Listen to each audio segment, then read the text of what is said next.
ke-208. Bertemu teman lama. Setelah Indria datang, mereka bertiga mulai makan bersama. Helmi merasa sedikit canggung sebab tadi ketahuan ibu mertuanya saat sedang menggoda Ayunda. Tapi, suasana itu tidak bertahan lama karena Ayunda tiba-tiba mendapat pesan dari temannya. Ayunda membaca pesan itu sekilas, kemudian menatap bunda dan calon suaminya itu dengan ragu. "Ada apa, Ayunda?" tanya Indria yang melihat raut wajah Ayunda sedikit cemas. "Ini, temanku mengirimi pesan.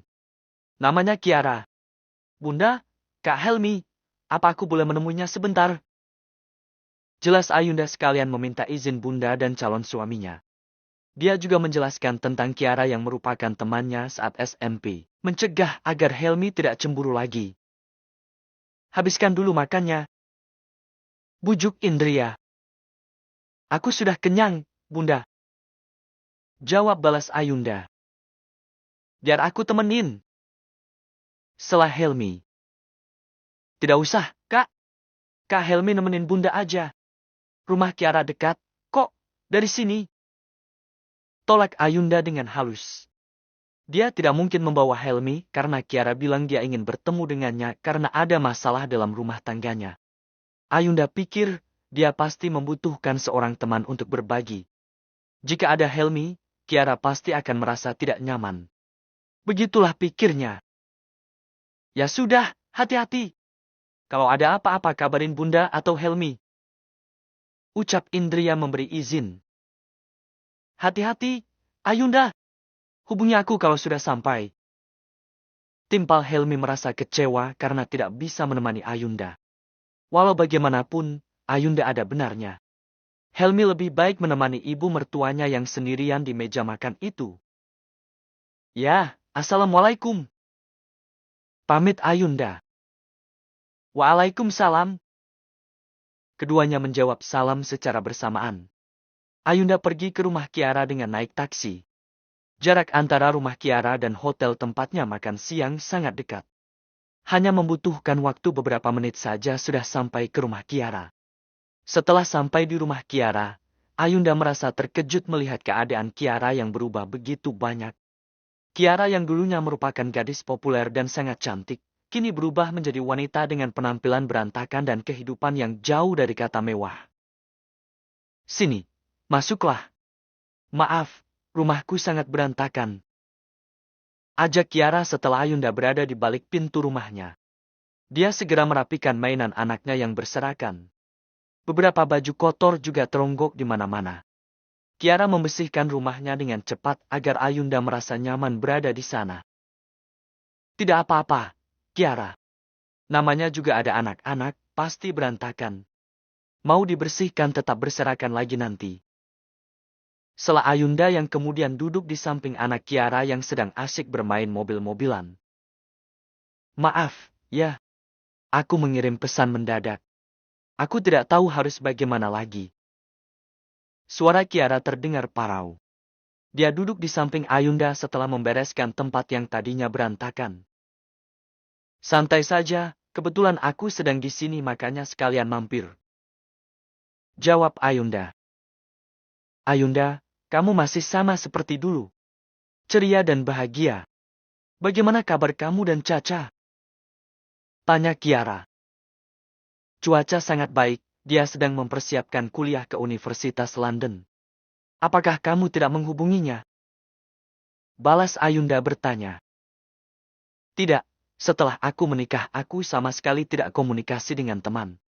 Itu karena aku tanpa sengaja melihat kamu membuat status di rumah sakit daerah sini, makanya aku nekat menghubungimu." "Ah, senang sekali kalian. Kalau kamu mau ke universitas mana?"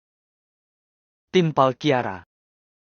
"Insya Allah Swiss," jawab Ayunda. Tiba-tiba Kiara menangis, membuat Ayunda menjadi kaget. "Kamu kenapa? Ada masalah apa?" tanya Ayunda. "Maaf, Ayunda. Aku merasa sangat lelah dengan kehidupanku yang begini, aku sampai tak kuasa menahan tangis," jawab Kiara. Matanya mulai berkaca-kaca. "Ada apa? Cerita saja padaku, barangkali aku bisa membantu. Ayunda merasa iba. Aku menyesal menikah muda, Ayunda. Jika tahu akan begini, aku akan lebih patuh dengan orang tuaku.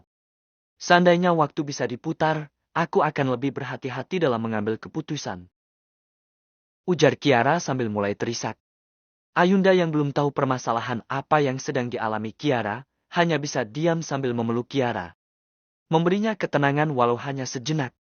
Melihat betapa rapuhnya Kiara, Ayunda yakin dia mengalami hal yang berat dalam pernikahannya bersama Rafli. Aku harus bagaimana, Ayunda? Aku tidak tahan lagi. Isaknya dalam pelukan Ayunda. Jangan bicara begitu. Tenangkan dulu hatimu, baru ceritakan pelan-pelan. Kita coba cari jalan keluar untuk masalahmu, ya. Ucap Ayunda memberi kehangatan. Setelah cukup lama Kiara menangis, dia melepaskan pelukan Ayunda. Maaf, Ayunda. Tidak apa-apa. Sekarang ceritalah, ada apa? Apa kamu punya masalah? Tanya Ayunda perhatian. Suamiku. Dia berubah. Kiara menunduk lemah. Rafli? Iya, dia mulai kasar dan selalu marah-marah tidak jelas. Dia juga tidak bekerja. Sudah beberapa bulan menganggur. Kamu tahu kan bagaimana pengeluaran setelah menikah? Selama dia menganggur, kami hidup menggunakan uang tabungan milikku. Kiara menghela nafas. Mengatur emosinya agar tidak menangis lagi. Kenapa bisa berubah? Apa kamu tahu apa kira-kira yang membuatnya berubah? Tanya Ayunda ikut merasa pilu. Rafli dan Kiara, yang dulu merupakan pasangan paling romantis di sekolahnya.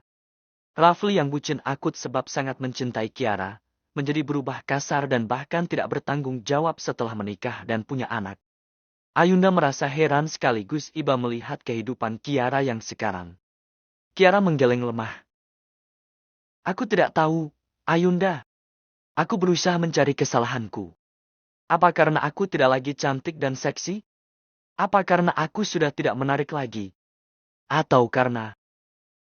Kiara kembali terisak. Hatinya benar-benar sakit setiap kali memikirkan apa penyebab suaminya berubah.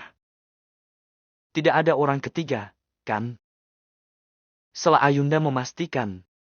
Satu kalimat yang tidak berani Kiara pikirkan. Kiara menatap Ayunda lemah. Dengan mata sembab-sebab terus menangis, Kiara kembali memeluk Ayunda dengan erat. Aku tidak berani memikirkan hal itu, Ayunda. Aku takut. Bisiknya parau. Ayunda mengelus-elus punggung Kiara dengan lembut. Hatinya ikut merasakan sakit yang luar biasa. Kehidupan setelah menikah selalu berbeda dari kehidupan saat pacaran. Ayunda mulai merasa takut akan kehidupannya sendiri bersama Helmi. Berbagai pertanyaan dan ketakutan mulai memasuki hatinya. Ayunda mulai ragu dengan hubungan itu. Tidak apa-apa, Kiara. Jangan menangis. Semuanya akan baik-baik saja. Pasrahkan pada Allah, semua pasti ada jalan keluarnya. Hibur Ayunda yang sebenarnya juga sedang menghibur dirinya sendiri. Ayunda, aku harus bagaimana lagi? Aku tidak tahu. Aku bingung, aku takut. Lirihnya dalam tangisan. Luka hati yang diceritakan Kiara tentang rumah tangganya, membuat Ayunda terus berpikir. Sosok Kiara dan Rafli yang dulu adalah pasangan sempurna dan kerap membuat teman-temannya iri, kini berakhir dalam ketidakbahagiaan setelah berumah tangga. Kiara memang menikah muda sebab saat dia kelas 2 SMA sudah hamil di luar nikah. Kiara dikeluarkan dari sekolah, kemudian menikah dengan Rafli yang merupakan ayah dari anak yang Kiara kandung. Setelah menikah, Ayunda tidak pernah mendengar kabar tentang mereka. Oleh sebab itu, Ayunda merasa kaget saat tiba-tiba Kiara menghubunginya dan bilang ingin meminta tolong. Ayunda merasa miris saat tahu kehidupan sempurna yang Kiara jalani berubah bak seperti neraka karena suaminya yang berubah. Bagaimana dengan nasib anakku, Ayunda? Dia terlalu kecil untuk melihat hal-hal buruk dari ayahnya. Tapi, aku juga tidak tega membiarkan dia hidup tanpa seorang ayah. Kiara terisak sambil menatap anak laki-lakinya yang sedang bermain. Anak berusia 2 tahun itu tertawa senang bermain dengan imajinasi dalam otaknya. Hati Ayunda kembali ternyuh. Saat Kiara tengah menumpahkan segala perasaan dan kehidupan rumah tangganya dengan Ayunda, tiba-tiba pintu rumahnya terbuka. Sosok Rafli datang kemudian membanting pintu dengan keras. Ayunda kaget dan langsung menggendong Levin, anak Kiara yang menangis begitu mendengar suara pintu dibanting dan umpatan kasar dari mulut Rafli. Kiara yang merasa kesal langsung menghampiri suaminya. Tidak bisakah masuk dengan sopan? Kalau pintu rumahnya rusak bagaimana? Kamu lihat, Levin selalu menangis setiap kali kamu berucap kasar. Cecar Kiara menumpahkan kekesalannya. Jangan ikut campur. Urus saja anakmu itu. Bentak Rafli kemudian membanting barang-barang yang ada di depannya. Entah apa yang membuat Rafli begitu emosi sehingga tega berbuat kasar pada orang yang dulu sangat dia cintai. Dia terus mengumpat kasar tanpa Ayunda dan Kiara tahu apa penyebabnya.